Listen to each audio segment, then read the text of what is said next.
Good morning, Kim Pearson. How are you doing? I'm very well. How about you? Great, thank you. I appreciate you coming on. For those of you that are joining for the first time, or many, this is CRM Mastery. On a weekly basis, we have a show with DNet TV with Ken Pearson and myself, and we'll often bring on guests as well. And really, this is to teach you the benefit of coming onto the network and really what its part or what the benefits are of being part of a collaborative CRM environment, a collaborative network. And so Ken and I, we have been brainstorming and working on building this network, this project, this business for a very long time. And I want him to kind of give you an idea of, in his eyes, what does he see from a third-party standpoint?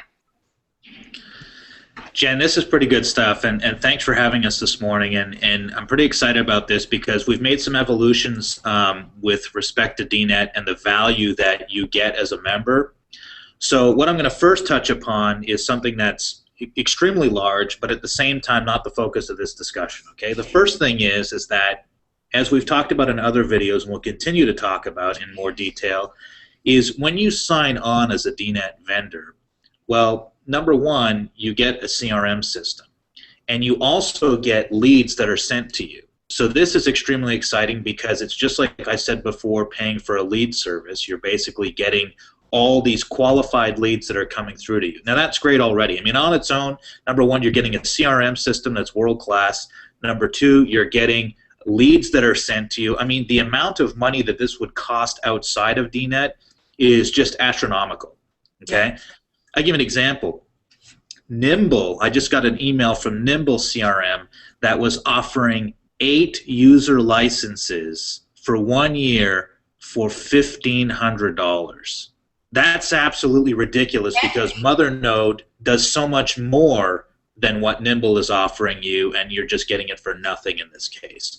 So that's one part of this, and we'll talk more about that. But here is the benefit, one of the added benefits that you get from being a participant in DNet, and that is the ability to list yourself and your capabilities within Mother so other vendors who are faced with situations where they have to bring in somebody else that has another expertise that could be yours, they can look you up in a directory and automatically issue a pricing request to you, a PO to you, or they can even request build a quote, see what your pricing lists are. There's so much. So basically, you get all of that within the system in addition to your regular CRM usage. Okay. So let's take a look at what some of this means to you and see it in action and see how this can come together for you. So what I'm going to do here is I'm going to, I guess, share my screen. Yes, sir. And then I have to choose which screen I want to share, and I have many. So I think it's this one. While you do that, I want to make sure everyone understands how this works just really quickly. You have lead originators, lead qualifiers, and you have lead servicers. There are essentially 3 different roles that any organization can play. In the originator, you may be a host of an event, a sponsor of an event, a promoter of an event, or a speaker at an event. In the lead qualifier role, you may be a solo businesspreneur, a consultant, a strategist, a coach, and then you have a servicer role, which we refer to as a vendor. And a vendor in the network has multiple products and services and goods and so forth that they are able to service all of the consumers with. So those are really the 3 major roles: lead originators, lead qualifiers, and lead servicers. In our network, we refer to everybody as a member, and inside our CRM, everyone is referred to as a vendor. And that's where Ken's going to show you how this works. All right. So, do I have the show here? Yes, sir. Okay. So what we have basically here is this. First of all, like you were just saying, Jen, is that you have your own customer accounts within your CRM, and you're managing those and such, and none of the other vendors can see that activity. But what we all can see collectively is the library or the listing directory of vendors. So Now, just keep in mind here, when I show you this, I'm actually using the full-blown ERP, so you may see some module differences, but nevertheless, everybody has access to what I'm going to show you. So underneath Sales Management here, when I log into the program, I can go to my vendor directory here. Now, the first thing that we ask everybody to do is to set themselves up as a vendor in this. So what you would just do, you'd go here, New, and then you would follow the directions here. I'm not going to go through the process of setting one up. It's pretty straightforward. But the key here is just add as much information as you possibly can to give as much information to other people about your vendor services. And then once you do that, you're going to appear here in the actual vendor list. Okay? Now, here's what is key about this, Jen, is that one thing that DNet has been known for, and I've seen quite a bit, you attract some very large customers. And in addition to that, you don't have all of the capabilities in-house. So that's where a lot of these leads come in, where you're dispatching leads to other people. You've done it to people for photography. You've done it for social media. You've done it for videography. There's a bunch of different things that you don't do out of the box, but you have this network of expertise. Well, that network of expertise are vendors that are in the system. So what you would do in this specific case, and of course this is a very short vendor list, but in this specific case, let's just say that I was actually somebody who was looking for, let's just say, office furniture. So over here, I have a list of vendors, but over here off to the side, I have something called advanced search. And just basically is an internal search mechanism. And what I can do here is I can say desk, and if I do this and I click search, then this now vendor comes up for Office Resource Group. Okay, so this gives you an opportunity to start listing an infinite amount of your expertise. Okay, this is not pulling from inventory. This is pulling from a profile that you've created that basically displays your products and services and your expertise. So you can put as much as you want. We were talking earlier about websites. You can classify the kind of website development that you do. Number one, everybody assumes that when they're talking about websites, they're thinking, oh, okay, well, I need a website. Well, actually, there's different kinds of websites, right? I mean, are you looking for a budget site? Are you looking for an enterprise site? Are you looking for HTML5 or Flash development? Are there integrations with proprietary softwares that you have? There's a bunch of things that you certainly don't want to go looking through inventory for, but they can be stocked there. But the fact of the matter is that those capabilities are listed within the vendor. To show you this again, what we can do here is we can look at somebody. Let's just say I'm looking for a hosting company. So I'm going to type in hosting because I have a customer that I don't provide this service with, but we're working on something with them. We're doing website development. We don't do any hosting. They ask, is there a hosting company you would recommend? Well, I could click search, and now I have Neospire. So Neospire is a local hosting company here in Dallas, and if I've worked with them in the past, and this is somebody I want to include, then I can certainly say, yeah, I've got this. I know this company. And here's the other thing that you're actually doing. Is we talked about this in the previous call, is that you have now a choice, a selection, and you can give companies the opportunity to bid. And then you can start establishing these relationships with these people that you may not have worked with before, but as you do, you can see what their expertise are and start to think outside the box when you're actually selling and upsell some of the services that you're offering. So some really great features here. Now, how do you do this? When you go into the actual vendor profile over here, let's just take a look at the one that we just did here, Neospire.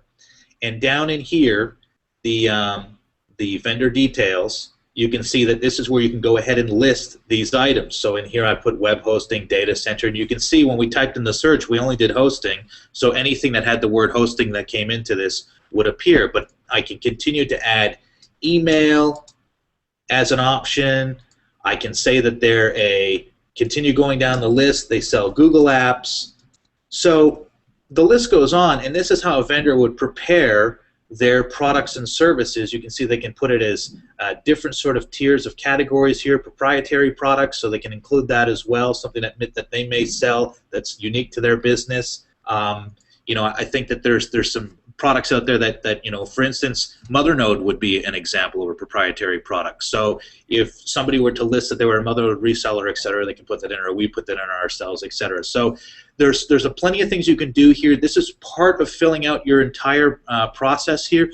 here's another thing that's important too. As a Mother user, and we're going to be doing a couple of these dialogue discussions, one's coming up this Friday, but you can actually interact with the vendor here. So what you can be doing is you can be communicating as a user. I can communicate with the Neospire vendor, so when they log back into Mother, they'll see that there's a new notification and there's a message from me, and this is like a Facebook wall or a LinkedIn feed specifically to that vendor. So you can go in there, you can make comments, you can make appointments with them, and so on and so forth. Again, you get all of this for being part of DNet. So you end up getting this CRM program that's going to help you manage your customers better. It's going to help you manage your sales pipeline better. It's going to allow you to stock your inventory, make quotes and pricing proposals quickly. But in addition to that, you're getting all of this to be listed as a vendor within the program, and offering your services and making those available to every other DNet member who's a Mother user. So some really powerful things there. I love it. I love it. Hey, Ken, would you do me a favor? Do you have time to give them a quick overview of how to, or at least just a quick overview of the inventory module so that we can show them how to set up different products and services? One of the things I will tell you as you kind of get set up that's been very important to our members as they come into the program is they have inventory challenges because the average business owner is constantly in a fight to find new business. I'll give you an example. We had a strategist come into the network, and I spent time with him in the beginning and looked at his calendar, and he spends 80% of his time hunting for new business and 20% of his time actually doing consulting and strategy. However, as soon as he got integrated into the network, he wound up literally flip-flopping and couldn't believe that he was no longer out hunting for business. He stopped going to networking events. He stopped out trying to source business because it was this funnel.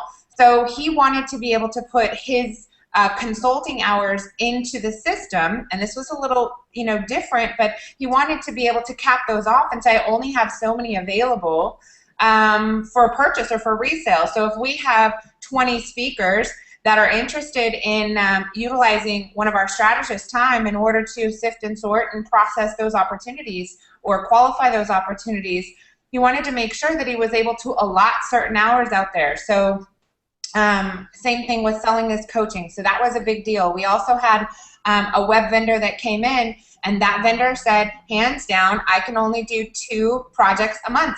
That's it. So they wanted to be able to put web development inside of the inventory module, and then they wanted to be able to say, I only have X number available, so they could pull it out of inventory, put it back in inventory as it became available. So I think that's such a huge piece of this is I think some people get nervous about coming in. One, you have all the people that they haven't quite wrapped their arms around what it means to have all of these speakers out assisting and generating opportunities for your business.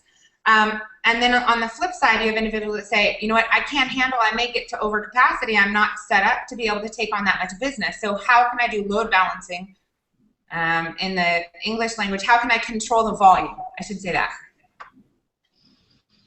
Yeah, absolutely. Well, one of the things you can actually do here, and let's take a look at 2 different screens, okay? Because first of all, I'm in the inventory module right now, and just to go back to where I was, when I click on, in the ERP, it's underneath inventory management, in the CRM, it's somewhere else, but you'll find it's easy to find at the top. And you're looking underneath inventory, and when you click on inventory here, it basically lists all the existing inventory that's in the system. Now, of course, you can do some searches and such, and you have the advanced search capabilities that are there as well. What I would say to you is that do not look up products within the system to try and find something to sell. Go back to what I just showed you about the vendors and look up the expertise. And then from that point forward, make sure that you're going to be pitching the right product and service to the customer, okay? So contact the vendor first, even via the system, or look them up in the system, and then make that relationship connection first on the project. You may know them already, you may not know them, but if you don't know them, you need to find out exactly what it is that they're selling, get them involved in the process, and then when you're ready to go ahead and include their service, expertise, product, whatever that is, on the quote, you'll know which one to choose because you would have talked about it. Now, where is that? That should be located here within the inventory system, okay? So what you can do is to go back to what you were just talking about real quickly. When you go into this here, what you can do, if you look over here to the screen, there is a publish and it says yes, okay? So that means that that specific vendor that wasn't interested in basically selling more during a certain month because they've reached their quota, if the publish is turned off on the inventory item, it's not a selectable item when you're adding it to the quote. So if somebody's going through to add that, now I would also say it sounds like that's a pretty big customer or a pretty big vendor that offers, like, I would say not the vendor is big, but the amount of services that they offer are certainly time consuming. So that also starts with a phone call or an email that basically says, I have an opportunity, are you available? This would just prevent them from offering those services while they were at capacity, okay? So that would be something to say on that. Now, in this specific case here, I have a, it looks like I have some sort of a desk, and you know, the items that are here are pretty straightforward, but if I go into an actual quote in this case, which is what I have in the CRM module, it's extremely easy to go ahead and start adding items that go to a quote. I just select from inventory, and then I can look up the manufacturer. I can look up the item name. I'm going to say desk in this case and say look up. And then here are all the desk options that I have. Now, of course, these are put in here with no pricing. You would obviously have prices that are in there. And I would also make sure that you, before you add things, again, it starts with the relationship. You don't want to blindly just add something to the quote and not communicate with the vendor, because in some cases, if they don't offer that expertise anymore, you want to make sure that you didn't quote something that no longer exists. So that's all part of you know, the relationship that you're building with the vendors within the network. And here it is. It was that simple just to go ahead and add this item into here, and you're good to go. Hey, So Ken, that's how. Yeah. One of the things that they have when they're setting up their inventory, one of the drop downs actually gives them the ability to say, go ahead and quote this without calling me. You may not quote this without calling me, so it requires a custom quote, so it may be a range. And then another one says, I think custom pricing required. So you got to have a conversation. So on each one of your products and or services, as you're putting them in there, and when you guys look at this, it's designed to be able to handle everything. Our network is everything from someone who sells banners, business cards, mobile app development, office space, event venues. So when you look at the system, it is designed, so don't get turned off by it having more than you need. That's the benefit of the program, is the fact that it has more place or more the ability to represent any business across the board, any product, any service, anytime, anywhere. So if it doesn't apply, skip it. Don't use it. Just leave that cell empty. And you can go through and you can go look at other people's products and services to get an idea of how they set it up. So don't get stuck or frustrated with things that don't apply. Just skip them. It's no different than staring at your Facebook wall. If you don't like somebody's dog walking, then don't read it. And, you know, it's a great point. And here's another thing, too, that within the vendor product and catalog here, you know, you have access to managing, you know, your items that are in vendors. And, of course, I managed to be smart enough to pick one that has nothing in it. But you can tag items that are your favorites, the things that are most popular for you selling. And what that results in is that they end up being favorited stars here. So you can look at favorite items versus looking at all items. Now, the other thing that's important too, Jen, and this is to speak to what you talked about with these vendors having, you know, the option to, you know, hey, just go ahead and quote it without me knowing, or we don't have to talk about it. One thing that's kind of important here to call out is that, and I don't have an example on screen with this account, but this information down here, this tiny information shows more information about the product and such, the SKU number, etc. But more importantly, this information automatically turns red if the product has been priced over 365 days ago. So why is it turning red like that? Because it lets you know, as somebody that's adding that, okay, I need to make sure that if this was priced 365 days ago, number one, is it still available? Number two, is the price range still the same? Yep. So that's a sort of call to action for you to really have to do something to just make sure that before you go ahead and add that to the quote, you want to make sure that that product is still a valid price level and available. No, absolutely. And then in addition to that, you guys, when he's talking about starred products and services, that, for example, and I keep using web and social because it's so simple. If I own a web design company, these are the products and services I have starred. Mobile apps, branding, logo design, social media marketing, search engine optimization, search engine marketing, keyword evaluation. I can go through, and for a web design company, there's a whole group of services that they use over and over and over and over again when they're hosting, maintenance, and so forth. So any business, no matter what business you're in, you have a circle of service providers that you're going to want to make sure are vendors in the network and that their products and services are in the network. And you're going to have a list of your favorites. Everybody is not going to be a good partner for everybody. If you go to a networking event, you sit down at a table, there's 10 people at the table, there's only one person per industry, and somebody can't fill the vendor slot for SEO, or the vendor slot for mobile, or the vendor slot for web design, or whatever it is. You guys, this is a networking group on an enterprise environment, on a multinational environment. So the benefits of understanding how those connections, being able to form your own round table within the system by starring those different products, by making those vendor selections, by having multiple resources. I may like to send business to website companies. Ken, you said it perfect earlier. There is no one size fits all. The fact that a networking group says, I'm going to protect an area called web design is ridiculous. And I'm sorry, I'm saying that because you have ASP designers, .NET designers, you have Ruby on Rails designers, Drupal designers, WordPress designers, you have coders, you have developers, you have graphics designers, PSD designers, you have people that do enterprise applications, custom development, and so forth. So you can't protect a web design. It doesn't. There is no web design company that handles all that. In addition to that, you have specialty areas. So strategists who are in the network, this is very important for you. Your job is to make it a right fit.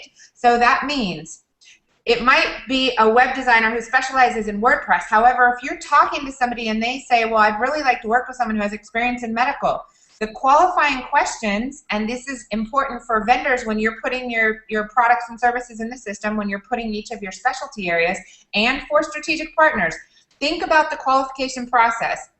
If I'm on the phone and a company says, yeah, I'm interested in getting a website, I want it to be WordPress, and I really want them to have experience in the chiropractic industry. So you may want one of your tags under your specialty areas to be chiropractic websites, chiropractor websites, medical websites. So really think of this as a search engine, and strategists be critical that you're finding all of the criteria that you need to make that right fit. Does that kind of make sense, Ken, or any thoughts on that? No, it does, and I actually have some additional thoughts, and I want to go back to something that I've heard you speak about plenty of times. When you get out and you start talking about networking, you and I have had many a discussion about networking in general, and the fact of the matter is that you always talk about how much time are people spending on one-on-ones with people. And what does it really come down to, right? Is that like you want to tell somebody else what it is that you do, and as much as you say to them, is there anything I can introduce you to, or anybody I can introduce you to, or what is it I can do for you? Really what you're saying is, and you need to do something for me too. The fact of the matter is if you focus on a lot of networking and you do a lot of one-on-ones, then you should automatically see the value behind this, because what you've actually done is basically put yourself out to be remembered. You know I've joked a couple of times about people that we've networked with that a year later, you're reintroducing yourselves because they have no clue who you are, and nobody's listening to your 30-second elevator speech because they're busy preparing their own. I mean, this is across the country. Everybody does this, right? Put yourself in a directory like this, align yourself with people, and then you'll become a part of their business. You actually are in their business. When they're using Mothernote, they're doing their own work for their own company, but when they need to access your services, they don't have to look through a Rolodex. They don't have to remember who is it that I spoke with, who is it that I had coffee with. Just get in the system, look up the services, and bang, you're right there. I'm so excited. You just nailed it. I don't even know what to say after that. I live in this world. I live in this place. I play this game. I remember jumping out of corporate America 10 years ago, launching my own business. And I remember going networking group to watch what they did. And then I started speaking at them. And it was kind of, to me, this almost petri dish. And, you know, studying their habits, their behaviors, what do they do, what's effective, what's not effective. I went in with the mindset of, how do I get out? I didn't go in with the mindset of, how do I stay in this group for the next 20 years doing the same thing in the same place and so forth. So this is, I will say that I believe that I have personally failed my way into this business model. I've seen enough failing business practices. I've watched enough failing business processes that is what this is designed to do, is to fix all of those issues. Driving to a Starbucks to meet with someone you have no business meeting with, spending an hour on the road, waiting for him 15 minutes, spending an hour talking about nothing other than each of you trying to compete for who's going to sell each other and possibly sell them as a client, leaving. The second you leave your Starbucks meeting, your phone rings, you have 25 Facebook messages, 35 emails, 22 Twitter messages, 10 text messages. You're thinking about what you're going to do for dinner, who you need to call back, what proposals you need to call up, you need to get out. Kids got a baseball game. You don't remember who you had lunch with. It doesn't work. People have got to figure out how to leverage technology, leverage a network, leverage the power of very, very systemized processes in order to grow their business. You're going to have to do things that buy you time. The fact that I can sit back and in 2.5 seconds I can put together a proposal with 15 different vendors, knowing inside and out what their products, their services are, how they deliver, everything, is genius to me. Our production level has gone through the roof so much that all of the opportunities that are generated, not having the bandwidth to be able to service them, it's even better, because now we can actually come to the table in a strategic partnership with more than an appetite. My dad always has said, if you're going to go into business with somebody in any capacity, both people better come to the table with more than an appetite. This forces you to do that. The system does. So, you know what? You're having coffee when you need to in this case, right? It's not just, hey, let's hook up and you tell me what you do and I tell you what I do, and you know, we pretend to care and then we go off and we never talk again. You know what? And we don't even have coffee. When we get together, we're drinking because we're celebrating. So we're drinking sodas. Listen, I'll leave with this, Jen. This program, being part of DNet, is a no-brainer, okay? And this is not an infomercial. It's not somebody talking. This is a no-brainer. The value that you get in this is tremendous on all fronts. You get leads. You get a CRM. You get exposure. What more do you want? You get business. Done. With that, I have to get on an airplane. All right. Have a safe flight. California. So we're going to be recording. We've got some events coming up. You have an event coming up on Friday. They can see that on dnetevents.com. We're recording a live TV show. I heard that the TV show that's being recorded, they're going to do a little bloopers cuts and whatnot and record some stuff for that. That's on the 17th. So you guys, if you want to know what's going on, please visit dnetevents.com or check us out on dnettv.com. There's a bunch of different shows there. Mark those in your calendars. Subscribe to them on your Google calendars. Subscribe to the RSS feeds, and other than that, get involved. Find somebody in the network. If you're interested in joining, just go to dnettv.com. Jamie says, next week. I just got a message from Jamie. So you guys just go to dnettv.com. At the very top it says you want to be a host, a promoter, a speaker, a vendor, and so forth. So pick what works best. If you need help or you want to know what role you should play within the network, please don't hesitate to contact us, and we'll help you out. Ken, as always, I adore you and your family and your beautiful wife and your beautiful daughter, and we love working with you. Thank you so much for all that you do. Ditto back. All right. Thank you. Bye-bye.